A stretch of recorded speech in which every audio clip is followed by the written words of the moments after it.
cloud. There we go.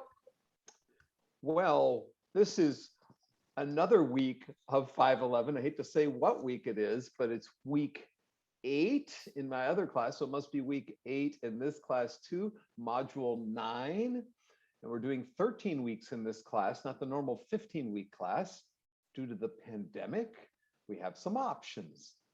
And so it's really great to have Peck, emeritus professor at Penn State, come in week 10.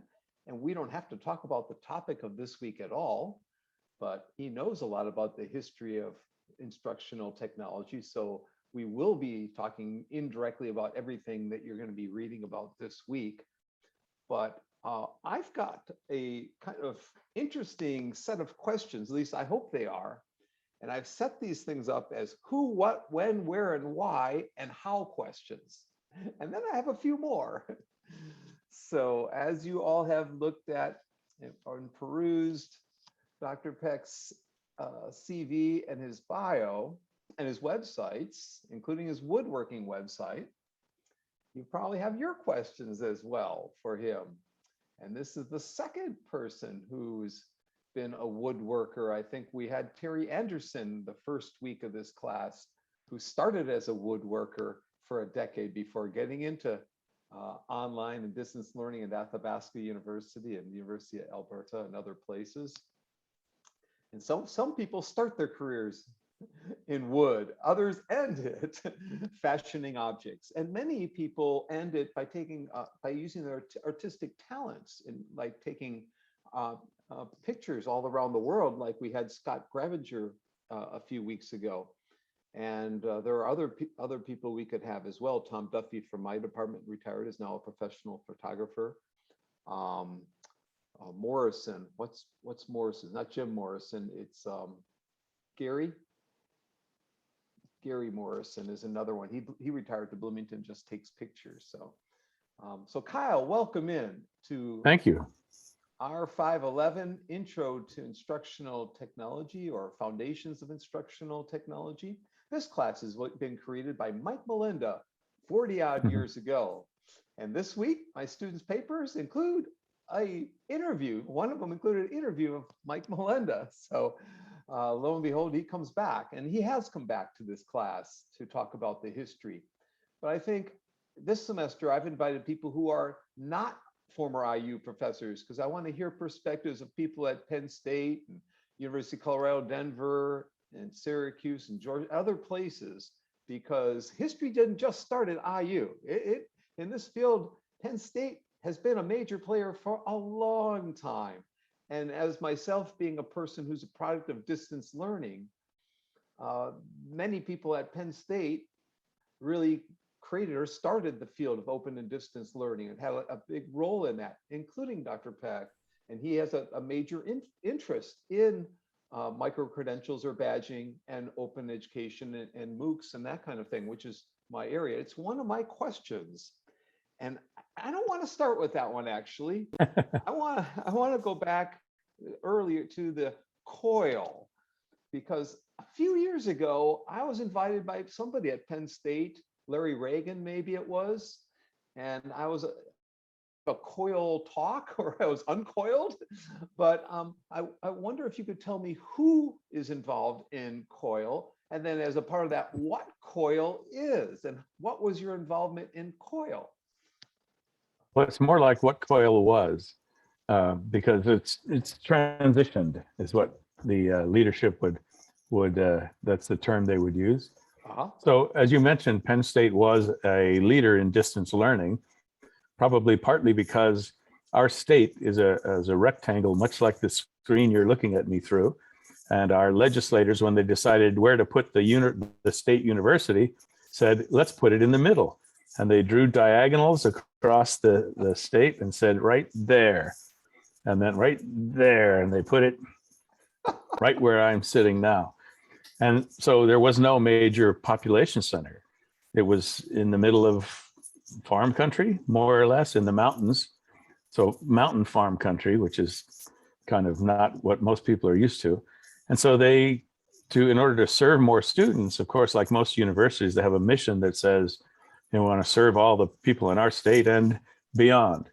And so you can't really do that if you're sitting someplace where people aren't, unless you use distance learning, which at the time was, post office. And so they even did things like chemistry classes where they'd box up all the beakers and Bunsen burners and put them in a crate and ship them to people and have them do hands-on experiments with what I assume to be minimal supervision. But so Penn State got into that very early, long before I got there. So I don't get much credit for that. But during my 32 years there, which was a long time, and I never really expected to be there that long, but in my 32 years there, it changed a lot. It changed. And we still, by the way, at the end, we still had people driving, 4 hours each way to attend a 3-hour evening class, which was, it just hurt me to see them do that. But there's still policies, and don't get me started on policy. I hope there's not a question on policies, because the university said, resident, they have to take so many courses in residence, and to have a semester be resident, you have to take face-to-face classes, and they weren't allowing distance ed and blah, blah, blah. But anyway, transitioned a lot. And as Kurt said, I was involved in Penn State's pioneering in terms of Moocs and digital credentials. And I think both of those have great potential. But I should also start by saying I am naive and optimistic. And I believe that good will prevail and that logic will ultimately win. But some of my other professor colleagues in higher education said, I wish that were true, but what we're talking about here is really one of the, if you look at the longest lasting institutions, they're like religions and universities. Those have been around the longest, and they tend not to change, and they're very hard to influence.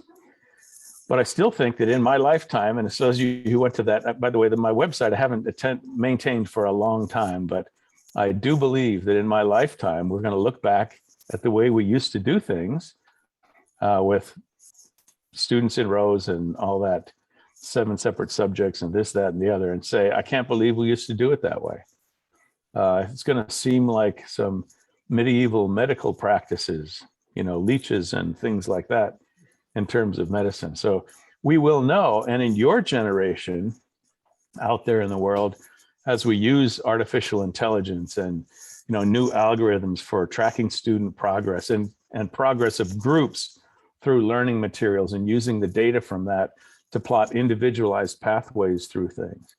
And as we understand more and more that, no two students are alike, and that as we find the ways to identify, most efficient pathways, I just don't know what, we're here to talk about the future, I guess, the history and the future. I know some of the questions will be about the future.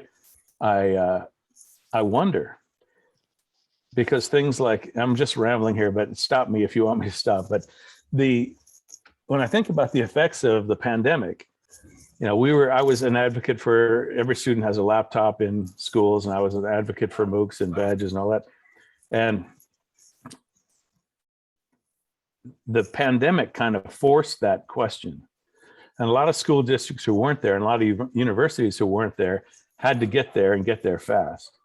So in some cases, and businesses too, corporate training also had to do things they weren't doing before and let people work from a distance. And some things are not going to change back. I think mostly in the corporate world. But at the same time, so some people said, this works. We can't go back to the old way. Other people are now saying, after having done online learning badly, we tried that and it didn't work. So I don't know whether this is overall going to be a good thing in terms of educational technology or a bad thing, or like most things, when you're talking about many different people in different institutions, a good thing in many locations and a bad thing in many locations. That's what's happening. You can see it both ways. You can read the papers, and that's what we hear in the press. I have a weekly webcast show with Chris Dede at Harvard and Punya Mishra at Arizona State and Young Zhao in Kansas, and we started during the pandemic, and we're at show number 78, and we're bringing people all around the world talking about educational change that's happening. It's kind of exciting, but yet we're cautiously optimistic of what's going on. I want to go back to a point you made about post office. I believe the first post office was in Philadelphia because Benjamin Franklin put it there. I might be wrong. It might have been a different city, but I'm assuming it was Pennsylvania, right? Isn't that right? Sounds So, good. yeah, sounds good. A lot of Seems things, right. I used to work at West Virginia University, and you know what the sign said when we crossed the border into Pennsylvania? It would say, a big sign, America starts here. And we all look at, well, isn't West Virginia America too? And they used to nickname the campus the University of Southern Pennsylvania because everybody from Southern Pennsylvania would come to Morgantown because they hang out for a while. Because it's a great place, actually. Um, so let me mention a couple other things about Penn State to look up. You might want to look up the Penn State World Campus. I think is maybe the first campus to name themselves the World Campus. I think Maryland might have been after that, but Maryland and Penn State were both doing global programs using online technologies or correspondence technologies. And so was Wisconsin, where I went to grad school. Those would be the three kind of hubs for distance learning in the early days. There might be other places I'm forgetting, and Kyle could fill that in. But Michael Moore is kind of the connector of all of that, because Michael Moore went to Wisconsin like I did, and in his early days he studied with Charles Wedemeyer, the kind of the founder of the Open U in the UK and a lot of the open movement. And when Michael Moore graduated, he went to Penn State, and he's known for the learner content, learner instructor interactions or transactional distance. And the journal, the American Journal of Distance Learning, was founded at Penn State. And so there's a lot. And to get back to Coyle, I mean, Yeah. he wanted to create this institute at Penn State that was devoted to online learning and distance learning. And he worked at that for a long time. And kind of after, and the journal was going to be sort of a focal point of this institute. But it took a long time and they didn't really get it off the ground. And then at one point, I forget the circumstances that caused it to happen. That's when Larry Reagan and I were able to sort of step forward and say, let's do it, but let's not call it. They were going to do something like online or distance learning, Center for Distance Learning. And we said, no, it's really about, online learning, and not just about online learning. It's about, doing new things in new and better ways in terms of online learning. So that's when, the acronym COIL, Center for Online Innovation in Learning, came about. And there were lots of things that fit under that umbrella, especially given, all the different ways that online learning doesn't have to be distant either. That's another thing. And online learning can be, well, it's right now, wherever you are, whether you're remote or not, or if students are using some Newton courses created by Newton that are giving them individualized pathways, even if they're all sitting in the same computer lab, that's online learning and individualized and all that. So then, unfortunately, the universities work in non-mysterious ways. They are motivated by revenue streams, and I think one of their big hopes for that was that it would be a source of major grants. And it turns out we got some grants, but they weren't major grants, and they weren't seeing the return they had hoped. And then along came the application of artificial intelligence to online learning. And now they really saw artificial intelligence as the nucleus instead of innovation in online learning, and sort of transitioned that whole center and some of the people involved in that, towards the AI effort, and AI in entrepreneurship, and AI in lots of different manifestations, I'll say. Yeah, we had two projects funded with AI money from the NSF, big ones in our School of Ed. So those are just starting. COIL had, when I did my talk, was partnering with OLC, the Online Learning Consortium, for that event, and I think for more than that event, because they were doing some leadership training and that kind of thing, right? Leadership in online learning. So, and maybe it was 6 years ago. I don't know exactly, but anyways, I'm glad to see that you were involved in that. That was my first kind of question for you. The second one I've got for you is you are a PI of NASA Aerospace Education Services Project. Right. It's a what question. What was that? And can you explain what you did? Well, I can explain what it was and what it still is. So the NASA Aerospace Education Service Project, NAESP, was and is a project that takes NASA's content and its experiences and helps move that into schools.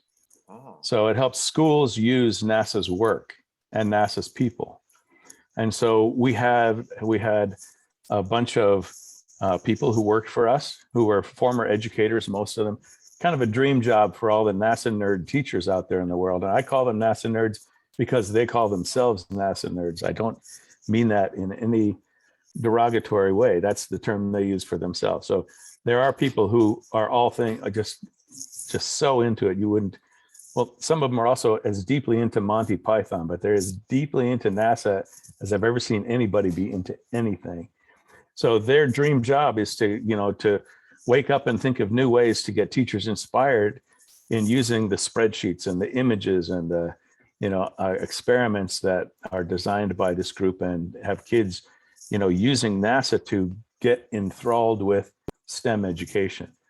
So at the time I was director of that, it was about 30, 35 people that were out there, and they were traveling. We had a van with, painted up, and we'd drive it from school to school. But we also had people flying all over the country to drop in and help teachers, do assemblies and do classes and run camps for teachers and all kinds of things. So it was really to bring NASA to the schools. At IU, we had a former student named Sonny Kirkley, and Sonny had the Young Astronauts Project with NASA and the Mission to Mars Project and many others. So there was a NASA link here as well. There's special funding the federal government provides to do, what's it called, SBIR money. You start off with 100,000, and you go to 500,000, and maybe you go to $1 million. You have a prototype concept to start with of that, and that's how Sonny was able to do his different projects. And he had more money, I think, as a grad student than most of the faculty. And he's still in Bloomington, actually. He's been a speaker in this class. So if anyone has a question as we go along, please post that in the chat window, and I'll make sure that you have a chance to ask that. So I guess we do have a couple questions right here already.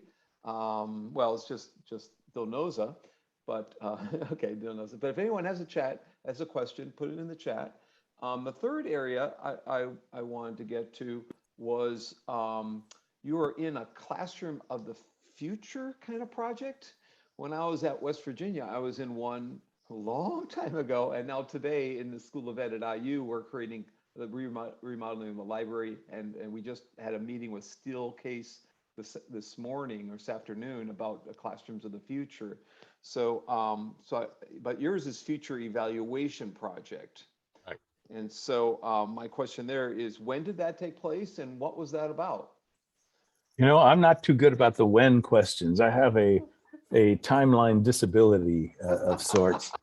So I'm really not good at that, even how old I am or how old my kids are, or what came before what. But I will say that Classrooms for the Future project was named by politicians for other politicians.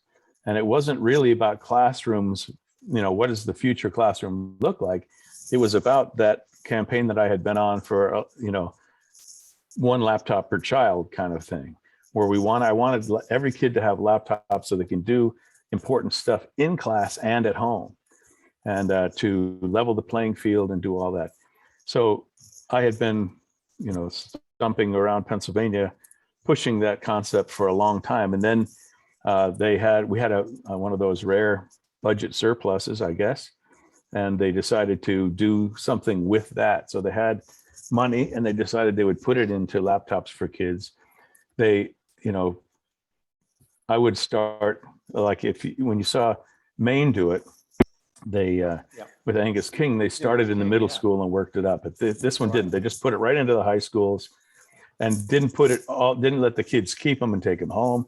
They just put them in the 4 core subjects classrooms, so that every kid had one in the classroom. So it fell short. But what happened was I was saying, if you're going to do this, there should be some good evaluation. And they liked the way that sounded because they wanted to prove that it worked. So I said, okay, they said, will you lead it? And I said, yeah, I could lead an evaluation effort on that. And then I said, what's the budget? And they didn't have a budget. So I said, well, okay. And so I put out my call to all my colleagues in Pennsylvania, and had some even from beyond Pennsylvania, who agreed to just, get involved in that and do it in just for the ability to generate important data and for the publications that would come out of that. So it was at first largely unfunded research effort, but then it turned into, I also ended up running the teacher professional development aspect of that, for which they did put together some funding. And with that, we were able to create a CD-ROM with lots of, important teacher learning ideas and resources on there. So we had a couple of different things out of that project, but it wasn't exactly classrooms of the future. It wasn't classrooms of the future at all. It was classrooms for the future, and that was more a political name than anything else. Sorry to disappoint everyone on that, but part of your new understandings as a graduate student is the way, and mine as an adult still, is the way government works. Or doesn't work. Yeah. So were there certain evaluation measures that you used that were successful, and something you could relay that we might consider in terms of evaluation of classrooms of the future? Yeah, well, there was the traditional, everybody wanted to look at test scores, and in the end, if it doesn't impact test scores, they're not really that interested in it. And one thing that I also ran an regional educational lab for the U.S. Department of Education. And the most consistent thing that you learn from educational research is it's really hard to move the needle on standardized test scores because there's so much that goes into that. And you're just, you're hitting a few variables and everything else is staying the same. But so they wanted to look at standardized test scores. But one of the best things we did is we involved Cheryl Lemke. I don't know if you know Cheryl Lemke and Ed Coughlin. So Cheryl Lemke ran a group called the Materi Group, and they were using much better tools that looked at things like problem solving, and they had and engagement. So we had devices where we'd send evaluators into the classroom and just look around the room and find out, how many people are actually on task, how many people appear to be engaged and on task. So we had some measures like that, and we actually gave creativity and problem solving tests, and we gave the Torrance creativity test, and I'm trying to remember what we used for problem solving. The Arlen test of formal reasoning, which gets at the Piagetian levels of development. And so we did use some different things, and ultimately there was nothing to write home about, because all the treatment really did was put a computer on the desks in a classroom where the teacher may or may not have been inclined to use it very well, and it didn't really do what a computer in the hands of a teacher in the hands of students under the supervision of a teacher who wanted that and knew why and knew the power of it, is that what's really likely to show those kinds of results. Well, I have a Saturday class on instructional strategies, including creativity and critical thinking. And I just 2 weeks ago showed the Torrance test. We took part of it, in fact. And my advisor was Gary Davis, who wrote the book Creativity is Forever. So I'm very familiar, and I used the Torrance test in my master's thesis. So I am familiar with that, and the Cornell tests of critical thinking and other such tests. You were a middle school teacher at one point in your career. And Absolutely. So my where question is, where was that? And more importantly, to what degree do you attribute your interests as a faculty member in this field to your background as a middle school teacher? How much did it influence or impact you in your later career decisions of what you studied? I have two answers to the first part of that question, and I really love the second part of that question. So the answer is yes to the second part, but I'll tell you why. So I was a middle school teacher. It started in Pasadena, California, Oh, right above the Rose Bowl. When you see the blimp pull back from the Rose Bowl, I was right up on top of one of the cliffs on one of the sides of the Rose Bowl. And I was teaching middle school in a private school. This was an upper, a college prep kind of a private school in ritzy Pasadena. I went to Occidental College in Los Angeles, and then you when and I Barack graduated, Obama actually, both, right? You and Barack yeah, not Obama at the same both. time, but yes, that's where he didn't finish there. I don't know if he couldn't cut it or what. I don't remember what the details were, but no, he did go to Occidental for 2 years, so we don't get full credit for him. But yeah. Anyway, I went to Occidental College, and then while I was going to Occidental College, the football coaches got me jobs. I played football at Occidental College. They got me jobs as an aide in schools. And so I would just go to a public school playground and, supervise the kids, or lunchroom, and supervise kids while the teachers could get some decompression time. And I found I really liked being around kids. So here I was, a hormonal, athlete who all of a sudden decided he really liked being, engaged with kids of that age, upper middle school to middle school. So I became an education major, which at Occidental College meant a fifth year after you get a degree. So my degree was in political science, I think, and then, or was it psychology? Anyway, I don't remember. I sort of got into both of those.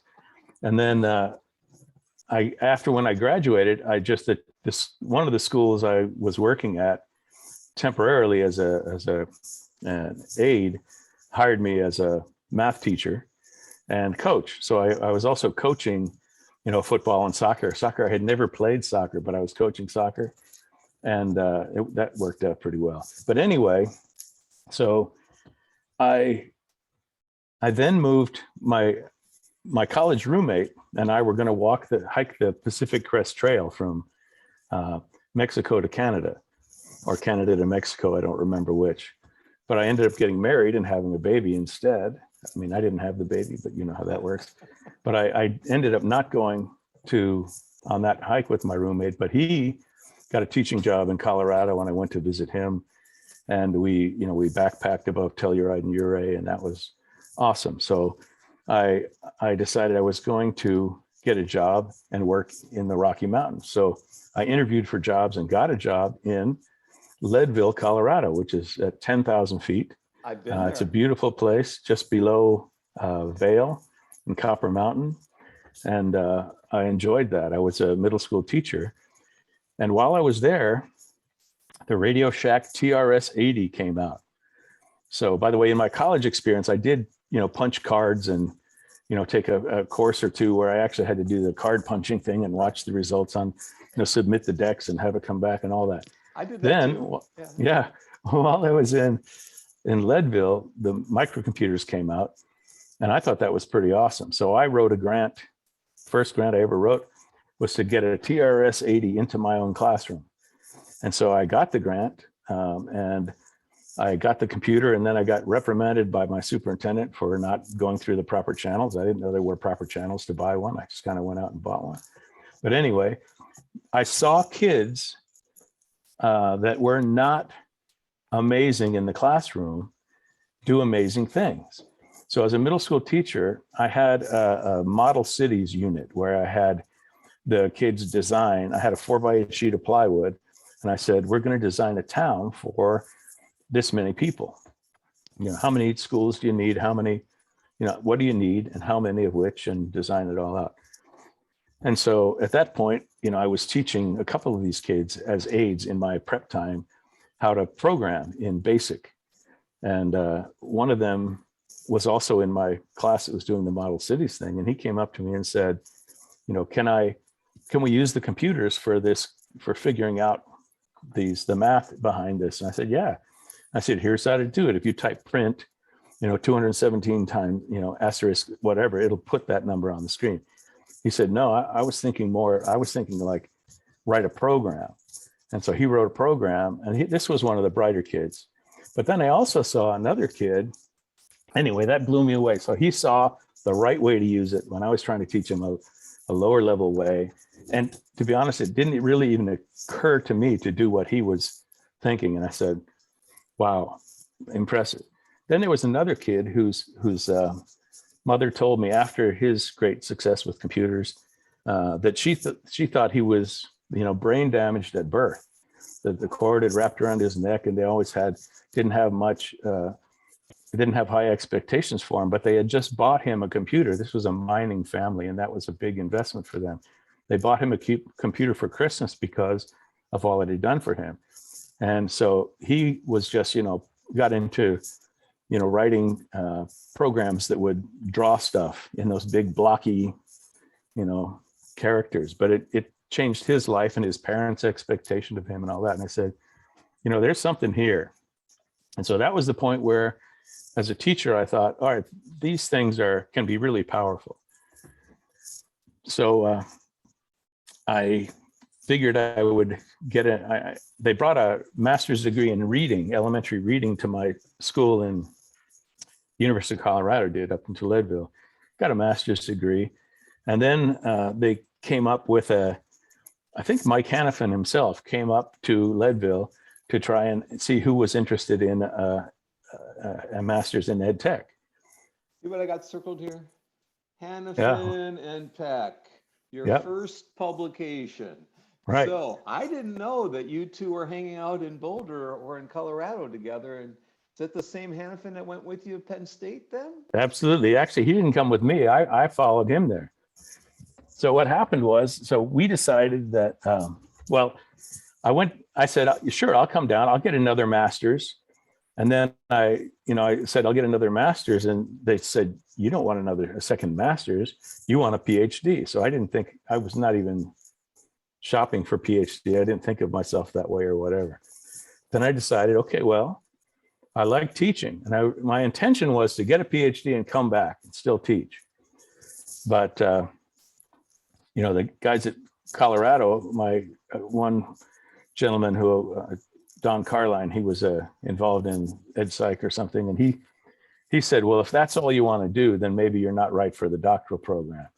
And that really made me mad. But I decided to say, well, I'm not sure what I want to do, and go get the PhD. But I got my PhD. And in that, I started working with Mike Hannafin. Excuse me. He was one of the top people in that field. And he and I got along well because he was a former baseball player, and we both played racquetball with intensity. He had skills. I had more intensity. He had more skill at that time, but we were both pretty intense. Anyway, we got to be close friends, and we were writing this. He said, "Do you want to write a book?" And I said, okay. What's a subject? And he said, using computers to teach. You've been teaching people with computers, and we know this instructional design stuff. Let's tell designers how they can use computers to help people learn stuff. And so he, took certain chapters, and I took certain chapters, and he said, so my chapters are done. Where are your chapters? And I said, well, you guys in higher ed, you have all the time in the world. You can just, get that done. Some of us have to work for a living, and, it's taking me a little more time. And he said, well, you talked about maybe going into higher ed at some point. So if you'd like to, the best job in the country is available right now at Penn State University. Come out for an interview. I said, no, that's not me. And he said, well, come out for the interview. You probably won't get the job, but if you do, you could even turn it down if you don't want it. But, come out for the interviews. So it turns out that at that moment, I was actually, in finishing my doctorate, I took a sabbatical and came down and worked for NBI Incorporated, which was the company that invented word processing. So now you know how old and not only did I have a TRS-80 in the classroom that recorded data to cassette tapes, but I actually worked for the company that invented word processing.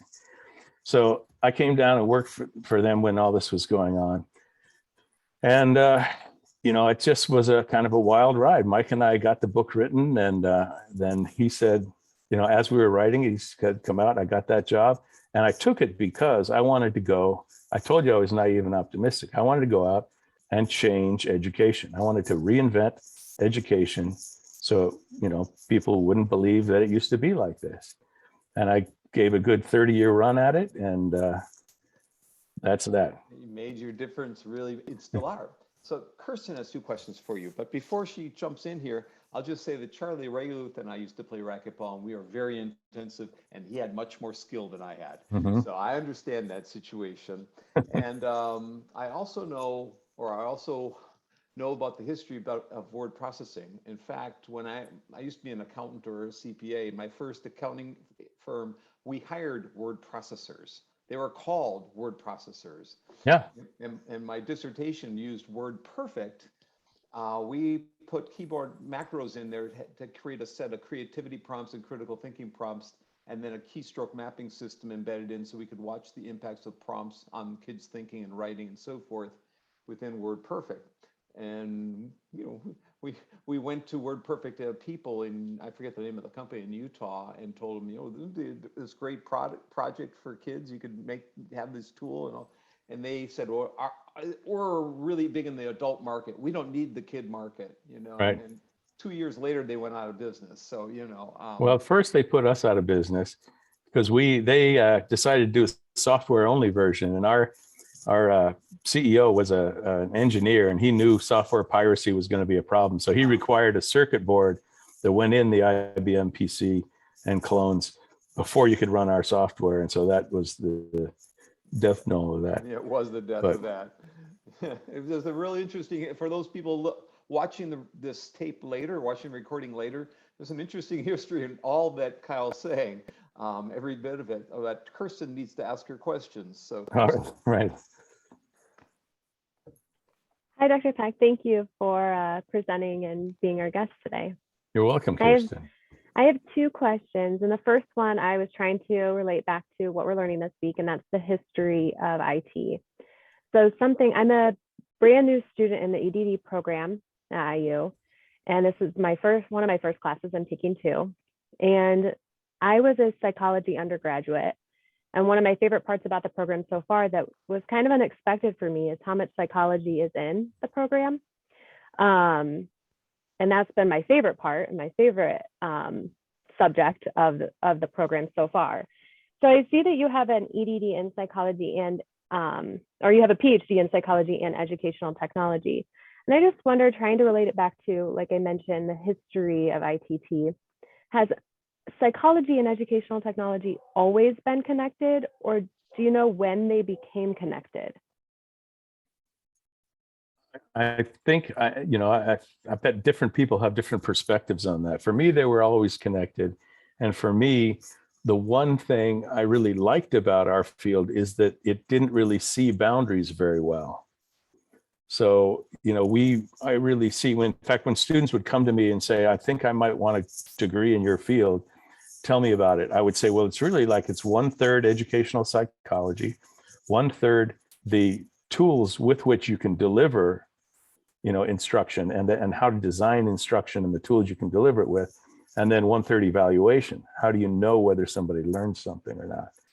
So, and by the way, that evaluation piece could also be considered part of educational psychology as well. So for me, and more evidence that we don't see boundaries very well is our dean in the College of Education at Penn State had a belief that you want to hire the best people possible. And he saw that learning sciences, science ed, math ed, ed psych, and learning systems design, which is what our program evolved to be called, all overlapped significantly. And so whenever he hired anybody for positions in those areas, he would hire the best person and let them decide, and get a lot of people from us and let them decide where they wanted to call home. And so our program grew, quite significantly without a corresponding growth in student population, which is risky if you know the politics of university. But because everybody sort of looked at us and said, ooh, I like that. I like sitting at the center of all those different important aspects. They didn't want to be pigeonholed. They wanted to kind of be all there. So that's a good question. And that's my stab at it. Thank you. My second question is, in 2008, you did a conference at the AECT on the effects of assessment strategies and self-regulated learning on college student learning outcomes. I wondered if you could share a little bit more about that presentation. Nope. I don't really remember that very well. I did a lot of different things. Self-regulation strategies. I'm trying to wrap my head around that again. So, can you tell me who the co-authors were on that or co-presenters? Looks like, I'm probably going to say this wrong, but it's last name Mao. Joy Jin Mao, yeah. So what we did is we had students, we tried to get them to understand that what they do is really important, and when they study and how they study is very important. So we built in some optional modules on, basically being a good student and what that means in allocating time. And we put, calendaring and scheduling tools at their, we made them free to them and taught them how to use it, and said, you really ought to be budgeting your time, because one of the professors we worked with had good data that, students who turn in their papers early, get good grades. And the closer to the deadline that a paper gets submitted, the worse the grade's going to be. And so it was, time, helping students manage their time and understand that, the value of studying with other people and things like that. So it was an attempt to have them think about their role. And one thing I really loved about that is, so as instructional designers, we worked a lot on the lesson, the instructional piece itself. And then as teacher educators and professionals, we work a lot on the teacher. But there are really three pieces to that triangle. There's the student, the teacher, and the materials. And we almost never worked on the student. So this was sort of an outgrowth of our understanding that the student is perhaps not, maybe not even perhaps, is the most, I'll say it, the most important of those three aspects. And yet we're leaving that one untouched. So we tried to do more to help students understand their importance, and in hopes that that would improve their performance. Turns out it was difficult to get students to even accept the new tools and to use them, and it was hard to get their attention. Kirsten, do you answer your question? Yes, thank you so much. But I think there's a lot of opportunity there, especially if you're working with adult learners. Say you went back to people in doctoral programs who are taking Moocs and said something like that. There are three things that are going to make the difference: the student, the instructor, and the materials. You're in control of the biggest one. And then, if you can convince them that and talk to anybody about the value of online learning, they say, oh, well, anybody who knows anything about it says it'll work fine for students who are, self-maintaining and who have perseverance and who have these characteristics. But it doesn't work so much for the students for whom other things don't work either. So I think there's a lot to be done there, especially with, you see things like, apps now, like Noom. They're helping people lose weight by sort of doing a cognitive approach and giving them reminders about things that make sense, and get some exercise here, meditate here, do this, do that. So if you think about how we might support a student through technology into the learning process as well as during the learning process, I think that's there might be some real opportunity there. Melissa or Dilnoza, did you want to jump in with a question before I ask a couple more? Dilnoza? Yes, I do have a couple of questions about digital badges. Dr. Peck, could you tell more about what not to do to make digital badges work so they can help to get impact on learning, and especially when it's in online environment? What not to do? Okay. So one is, if you're working with a university, do not assume that it will be easy. No matter how much sense it makes. Do not assume that it's going to be equally easy in all subjects, because some subjects, like we find nursing is a pretty good place to get started, or other places where credentialing is required, because they are outcomes based. They know what standards, they know what people need to be able to do and how they're going to measure that. And so they care about performance. At So Portland focus. State, it is beer making. Yeah, Blended learning certificates in beer making, because it's performance based. And, you know, right. yeah. Go ahead. Yeah, I'm I think sorry. so. So think of it. So don't just assume, oh, I can apply that to my area. It doesn't necessarily work out that way. And don't necessarily think it has to be related to grades. So one of the things that's going on at Penn State, one of our successes is with badges, and there aren't that many, was in the library. So students had to take every semester in every course, they had to go to the library for an orientation and be taught the same things. And it was 1 or 2 sessions, and there were exercises, and they kept having to do it over and over again. And we finally, our librarians are great, and they're very technology oriented. And they said, oh, this is good. We can say, if you earn these badges, you demonstrate you've got this, then we won't ask you to do it. You can take those class sessions off. You know, you don't have to show up, and you can go on and start doing the work. And so anyway, so yeah, think about payoffs in the end. So don't assume that everybody's just interested in the credential, the diploma, which is, I could go on a rant about that, but I won't. But don't assume either that everybody's going to just need a badge. That don't assume that employers are going to be as happy with it as we will be as designers until they understand it. So Dilnoza, does Thank your you. second question relate to this same topic, or The is it a badges? different topic? Yes, it's kind of like a follow-up. Okay, good. Do you think there is a future in researching digital badges? And Yes. is there like more things to research about this? Yes.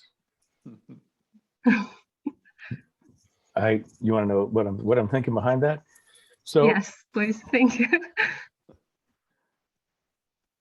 So there's some of the, maybe the who, what, how, when questions around badges. So like, where will they work?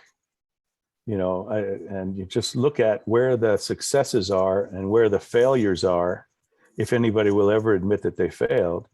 And then, you know, sort of understand the differences between them. It's not always a charismatic leader, but sometimes it is. And so what factors cause success and failure? And, you know, things like the size of the chunk. You know, as a designer, I always wanted to make the learning outcome be the unit around which a badge is built, but and to allow them to nest and aggregate into bigger, you know, credentials, but not necessarily courses. You know, and some people just couldn't let go, even in conversations with AECT about digital badges. And we had a time where we were really talking, members within the organization were talking about, some people really wanted all badges to be the same size. In other words, if you got one badge over here and one badge over here, they took about the same amount of work to get. And so, you know, so what's the best chunk size? And again, the answer to that might be, I'll tell you this right now. You're going to thank me for this. You're going to quote me for this forever, and you may already know this. Go ahead. You got it, Kurt? You're going to guess? Yeah, I was in New Zealand once, and I screwed up on television. I told the students last week, and they kept asking me what the state of e-learning is, and I fumbled on national TV, and then they finally, at the end of the conference, I said, it depends. I think that's what you're going to say. It depends. That's exactly it. So the answer to every important question is it depends. And your job is to figure out on what it depends and how much, you know, it depends on each of those factors. So that's where the power is. So now again, you don't want to design a study that's too big or not doable. But I think that a good analysis of on what the success of badges depends, it would be worthwhile. How important does an outcome have to be before we're willing to measure it well and tell people that they have or haven't learned it? Because that may be the bottom line. And it could be that this exposes a whole lot of things that aren't important and really antagonizes a bunch of people whose classes don't have anything that they feel should be badged. And they're out there. There are people who feel that way. They think what they do is really important, but there's nothing that you can really measure about somebody's, valuing of great literature or something. Well, Donoso and I were going to study adult learners self-directing their learning and just picking up courses on their own and getting micro-credentials. We're going to do that. But then all of a sudden, these Nepali teenager kids came on our radar because their teacher wrote a chapter in one of my Moocs books and told me about these kids, and we had them appear on my Silver Lining for Learning show. And these 11-year-olds, 12-year-olds, 13, 14, 15, 16-year-olds were taking not just English Moocs, they were taking dozens of Moocs and passing them and getting certificates in them. And their parents were worried these kids were getting internet access in Nepal where they didn't have it before. And when they came home from work, they're worried they're going to play games, but the kids weren't playing games. They were taking courses in paleontology and astrophysics and English, of course, the English certificates they needed, but all Egyptian culture. And Donoso has the list, but the list is gigantic, it's just amazing. And so we just got approval to interview them now. And so that's why I think Donoso's question was prompted it. Isn't that right, Donoso? Yes, it's kind of connected. Yes, like how badges can motivate people, and but I know badges are used not, as you said, not as much towards the final grade. So it should be motivating them, but not because you get a grade at the end. Yeah. So where it comes from. So another thing you might think about is how badges add up. So there are some companies out there that are really developing pathways where you say you can allow different badges in. So think about a bachelor's degree. I rarely say that, but think about a bachelor's degree, and they have certain requirements. Let's say statistics. So most degrees say you have to take our statistics program or whatever, but this one, I'm trying to remember the badging organization that built this engine, but you can put any number. Like I could say to get this ultimate credential over here, you can take any of these statistics programs, any of these other pieces, any of these. So you could build an understanding just based on, and students might get to the end credential having different accumulations of badges, all of which cover the key things that you're going to need to be able to do to perform in that capacity. Yeah, and they can still personalize their learning based on how they want to build it up, all of them. You could also do some research in like just how much more efficient is it when someone pursues an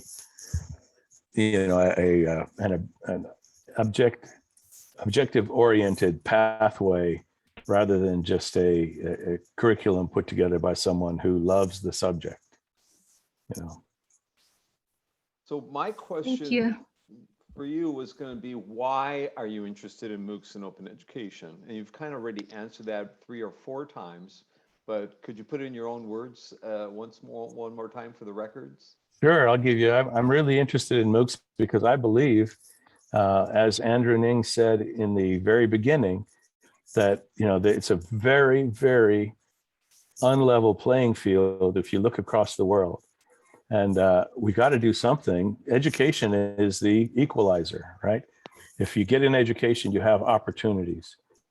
And we need to make it possible for people in nations where they can't afford education to learn, and not just learn anything, but learn anything they want. And I just think that it's the potential to change the world by offering courses for free is huge. And I think that badges are going to be a big part of that, and automated responses. But I had built this big system that included a peer review system, not unlike what happens in some Moocs, so that, you know, students can go through it for free. Because what costs the money in a course is having someone look at it. Professor Bonk was just saying he may be up very late tonight looking at some of your work, and that's important. And at the graduate level, it should be someone with his background.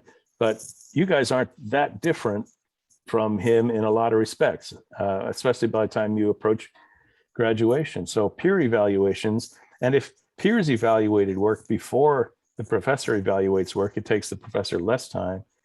And, you know, you could have two peers evaluate, and then if there's a dispute about whether the student knows it or not, then the professor can step in. But if two other peers, you know, look at it anonymous. Anyway, there are things you can do to take the cost out of it. And if we can take the cost out of it, and ultimately, I think the technologies will soon be not everywhere, but available to most people, and more every decade. And I just think it has more potential than anything to change the world. I agree, and that's why I've been studying it myself for about a decade now. I want to switch gears because we started about 4 or 5 minutes late, so we have a few minutes left, and I have 3 or more questions for you, and I'm sure that people in the audience are doing. The one I'm going to switch gears on, you've gotten awards for pioneering. You've gotten awards for leadership. You also got an award for making it happen. You also got some kind of Apple, you know, Distinguished Teacher Award, Educator Award. You got the Making It Happen Award from ISTE.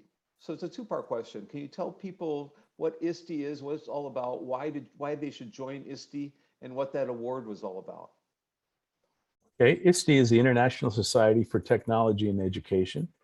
I assume many of you are familiar with AECT. That was an organization that I was in pretty much full speed ahead from as the moment I entered grad school. But ISTE was truly an international organization at that time. AECT focuses more on higher ed, not exclusively, of course, but there's more interest and more involvement from higher ed faculty. ISTE more on K-12. But ISTE is in fact a worldwide organization that has taken the responsibility to promote the effective use of technologies in learning.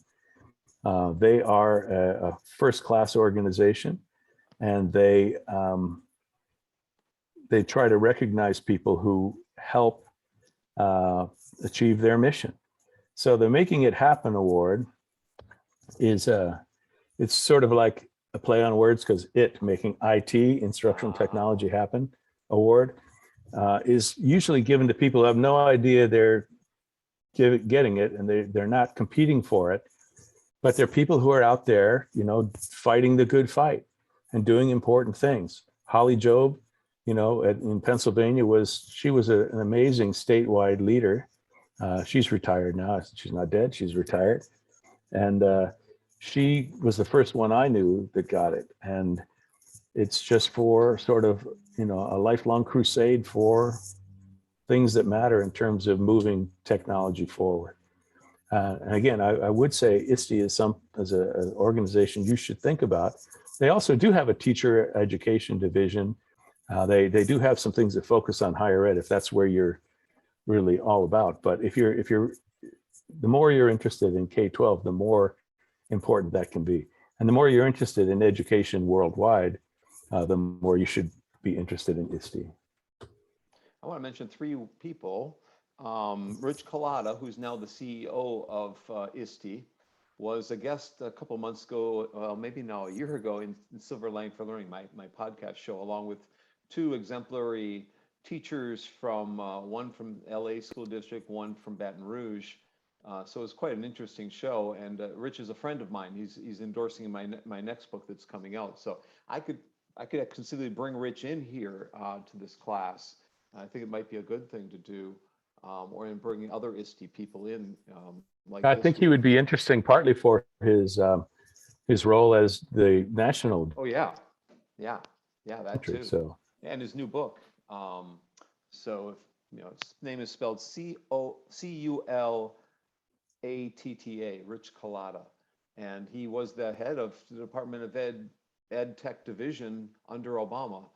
And so a lot of interesting decisions were made under his watch at that time. The other person we had in as a guest last semester was Ellen Wagner, who's the interim head of AECT. So we've had a lot of these people, you know, come and go around. And also Jin Joy Mao, I'm on a symposium with her at the next AECT. So she's organized that, your former student, I guess.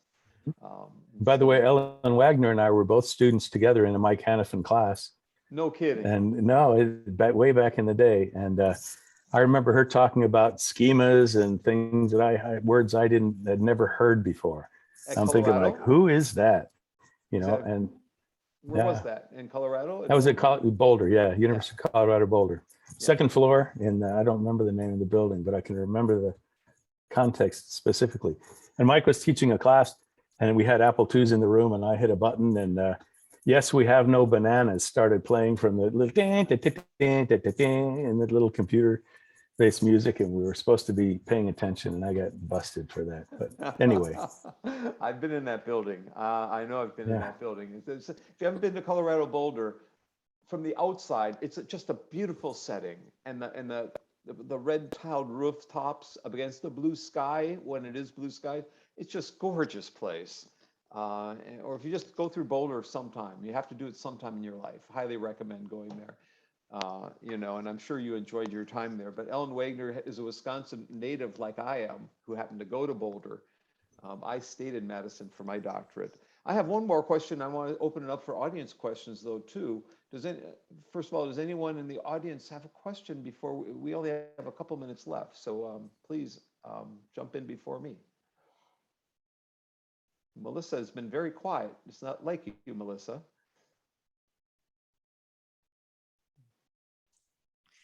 I don't have any questions. I've just been having trouble with my audio and my microphone, so. Well, you've done a great job on your papers, let me tell you. Oh, thank you. Over and above, but you'll be getting them back soon. So Kyle, it's been a pleasure having you in. And I want you to, you've given 500 talks in like 15 countries, I think it said. Could you give us a story or two, something interesting that's happened to you during your travels to another place related to this field? Do you have any stories that you like to share with folks, and would you like to share them with us? Well, one of the trips I was on was a trip, I think it was an ISTE sponsored trip, but there were 50 representatives from the US EdTech, 50 from Europe, and 50 from the Soviet Union. All went to Prague, Czechoslovakia. Oh, what a place. And that was at the time that the Soviet Union fell. So it was the time that while we're sitting there with 50 Russians in Czechoslovakia, and tanks are around the Kremlin, and it was crazy. And we were having real heart-to-heart talks about, you know, politics and their families at home and all that. And I think it was on the way back from that trip that Sylvia Sharp, she was the editor of THE Journal, Technology Horizons in Education. Her husband, her husband was traveling with her, and he died on the way back, just in an airport in Frankfurt. But all the complications of, you know, we felt so bad for her. She dealt with all the stresses of the conference, and then had her partner pass away while traveling. So anyway, I don't know that I needed to go into that part of it, but that was a wild one. I went to another conference in Leningrad that was on a boat. It was on a little cruise ship. When I say cruise ship, don't think the kind you see in the Bahamas, but think a ship that holds maybe 60, 70 people. And the conference was on the ship, and we'd go from port to port and get out. But we ate together. The presentation was there, and we'd move from beautiful place to beautiful place up a river to the North Islands. And so those were two pretty memorable ones. But it's all about people, you know, really. It's about, I like the term conference because it's conference, right? It's about the value. There's value in the presentations, but the real value is in, you know, sitting with people and thinking about things. Maybe you have a beer in your hand, maybe you have a glass of wine, maybe you don't. But the idea of just being sort of casually engaged in conversation where there is no there's a hierarchy, but where hierarchies are no longer important, where you can just sort of brainstorm and laugh together. There's too little laughter in, when we're pursuing objectives, but conferences is a time for you to, build bonds. Maybe one quick one. Yeah. We went to an ACT conference in Dallas. That's not foreign, so maybe that's out. But there was an ice storm. I was with about 10 ACT people. We decided to go to a comedy club, but there was an ice storm. So we called them to make sure they were open, and they were, but by the time we got there, they had closed down. So we actually bullied our way into the comedy club. So they wouldn't, because you couldn't get a cab to get back. We got a separate little comedy show by a couple of the performers. And then the performers drove us back to the hotel, where we danced in the hotel lobby with these comedians. And that was a memorable experience too.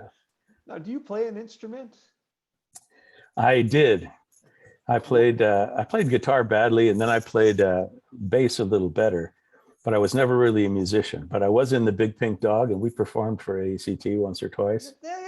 Did you perform in the lobby in Kansas City? Were you among those performing in the lobby there in Kansas City? I don't remember. I know we did one in Dallas because we had to ship some equipment, rent some equipment, and all that. But anyway, I'm not a musician, but I could learn songs, and I enjoyed. And so now I host a concert series at my house. I have 10 acres in the woods in Pennsylvania, and we ran 15 conferences this year, this year, where we support local musicians, and it's free concerts. So grad students can come and bring their families and kids, and it doesn't cost anything. You don't have to bring anything. So I've decided what I really liked wasn't making the music, it was being with people in their happy place. So I decided my role now is to help make that happen. Now, is the woodworking happening? You're sharing that at the same time the music special? No, the woodworking, I've created a nonprofit called Doing Good with Wood. And what we do is we help people find woodworking as a hobby. It's a healthy hobby. And one of our partners is the Jana Marie Foundation that gets people into mental health and helps them when they need help. But we do projects for nonprofit organizations. We help people find tools. We help people learn woodworking. We do woodworking projects with kids. The latest of which is it's a kaleidoscope. I called mine Kaleidoscope. But the idea here is that it's pieces, and I don't know if I have enough light to make this work. Yeah, it works. Yeah. Let's see, where would it be? Okay, so this is the beads, but I also have, you can put leaves in there. This is connected as educators. This is designed, it comes together with magnets, a magnetic axle holds it on, and you can take that out and take apart the